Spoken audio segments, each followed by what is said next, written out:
Damos cita para presentar de forma oficial a otro de los nuevos fichajes del Club Atlético de Madrid, como es Julian Alvarez. 1, 2, 3, ¡a la Madrid! Hola madridistas, ven conmigo en el día de mi presentación. The 2024-25 season has only just begun and we've already seen some of the summer's top transfers in action. However, there's still a long way to go in the campaign and it'll be interesting to analyse how each of these top moves would fit into their new clubs. So let's start with the undoubted top transfer of this summer. Kylian Mbappe to Real Madrid. Yeah, an absolutely stunning blockbuster transfer has to happen by the end of August for Mbappe not to be remembered as the king of the transfer window of 2024. The Frenchman has been dreaming of this move for more than a decade, and after lengthy negotiations with PSG, Real Madrid have finally sealed the best deal in their history, considering the fact that Mbappe arrived as a free agent. He joins a squad full of attacking stars such as Vinicius, Bellingham, Endrick, Rodrigo and Arda Güler, and it would be very interesting to see how he fits in. If there's any issue with Mbappe's move, it's mainly his position on the pitch. He loves to play on the left wing, which is already occupied by Vini. However, in an interview with Carlo Ancelotti on One Obi Mikel's podcast, the Italian specialist explained exactly how Mbappe would contribute to this Real Madrid team. I see him play on the front, and the front is quite wide. The pitch is wide, like 68 metres, and we have to cover them with the players in front. For example, if you ask me, where Vinicius played last season, it's difficult to say. He didn't play left winger. I think the key to the good attacking play is the mobility of the players. So sometimes Kylian can play on the left, sometimes in the middle. Dani Olmo to Barcelona. And of course, when we talk about Real Madrid, Barcelona are always mentioned somewhere in the conversation. And the Catalan Giants have completed a high-profile transfer that could completely change Barca's goal-scoring woes. Of course, we're talking about Dani Olmo. He was Spain's top scorer in the European Championship, although he wasn't even a regular starter in the first 4 games for the team. After Pedri's injury, however, Olmo stepped up to the occasion and played a key role in his country's most important games of the tournament. A goal and assist against Germany, a goal against France, and an insanely crucial goal line clearance in the final against England. As for his move to Barcelona, many have questioned his place in the team with so many quality players in his position. Pedri, Gundogan, Fermin Lopez, Raphinha, Gavi and Ansu Fati are the players who could fill the left wing-back, attacking midfielder role that Olmo is best suited to. And when you add the high fee Barca paid for him, it certainly doesn't feel like the best deal ever. Nevertheless, in Hansi Flick's system, Olmo's final product and eye for goal, something that none of the aforementioned players possess as much as Olmo, could really make a difference. It'll be interesting to see what happens, but it seems that Barca could only benefit from his arrival. Now before we continue with the next one, this is the reminder for you to subscribe to the channel if you like our content. Julian Alvarez to Atletico Madrid. Yes, this summer is definitely the one in which Spanish teams are finalising the hottest deals after Atletico Madrid made one of the most surprising transfers in 2024, bringing in Julian Alvarez for a staggering €95 million. It has the "here we go" with Fabrizio Romano, although it's not yet confirmed at the time of making this video. And if it becomes 100% reality, Julian Alvarez's move to Atletico will probably remain the most expensive transfer of 2024. The Argentine has already finished his footballing career at the age of 23, and it's somewhat surprising that he's chosen to leave arguably the best club in the world, Man City, to join a less capable side in Atletico Madrid. His move, however, presents him with the new challenges under compatriot Diego Simeone, who is believed to be at his final year at the Metropolitano. And what better way to end his time at the club than with arguably the best squad Atletico have had in decades. They've definitely been the kings of this transfer window so far, making some smart and incredibly efficient deals. Now, Alvarez is likely to form a formidable front three with Antoine Griezmann and another new signing, Alexander Sørloth, as Atletico look to make a massive push in La Liga.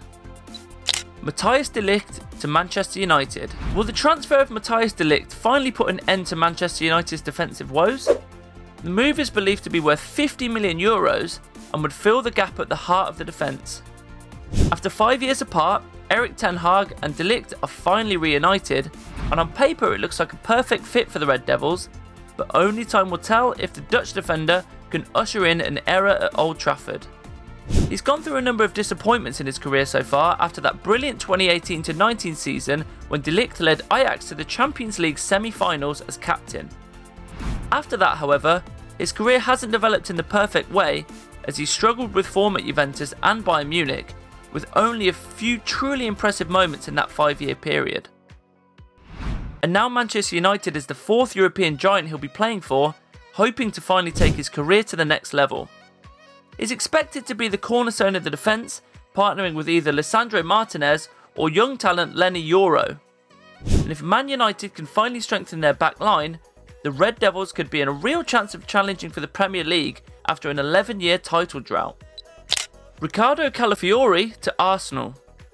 However, Man United are not the only team to bring in new quality centre-backs. Arsenal have really hit the jackpot, bringing in one of the best young defenders for €45 million. Considering his age, 22, and his potential, the Gunners have a great asset for years to come. And with the presence of the other two top names in the squad, William Saliba and Gabriel Magalhaes, Mikel Arteta could even experiment with playing 3 centre-backs. In any case, Arsenal are well resourced throughout the season and finally have some depth at the back, along with other versatile players such as Ben White, Zinchenko, Takiri Tomiyasu, Jurrien Timber, and possibly even Jakub Kiwior if he isn't sold by the end of the summer. Calafiori was a revolution at Bologna last season, and his star really shone at the European Championships, where he was easily Italy's best defender. He was remembered for his excellent interceptions in defence, but his finest moment was the incredible run and assist against Croatia that sealed second place in the group. Amadou Onana to Aston Villa.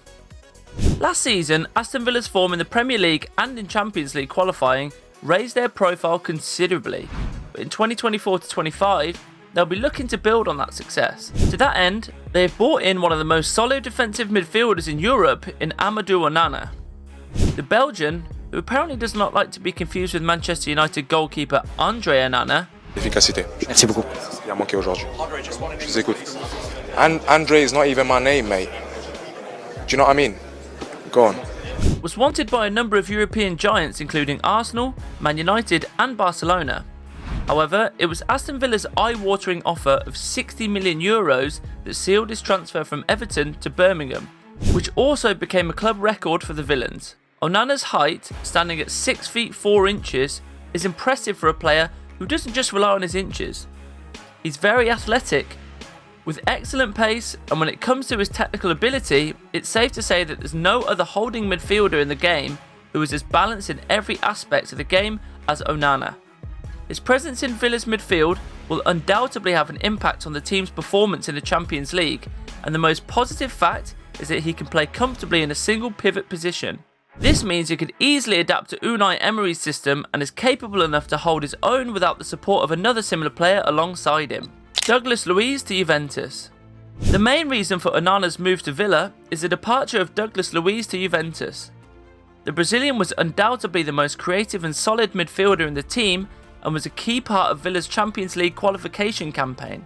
Against all expectations, however, Luiz opted not to play Champions League football with the Villains and instead took advantage of his good form to join one of Europe's giants, Juventus.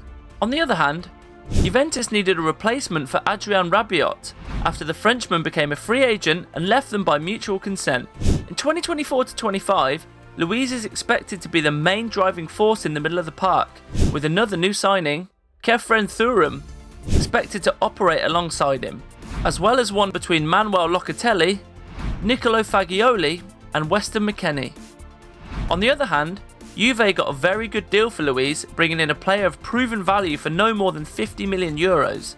Only time will tell how much Douglas Luiz will develop under the guidance of Thiago Motta, but based on what he showed at Villa, he should definitely raise the bar for the Bianconeri.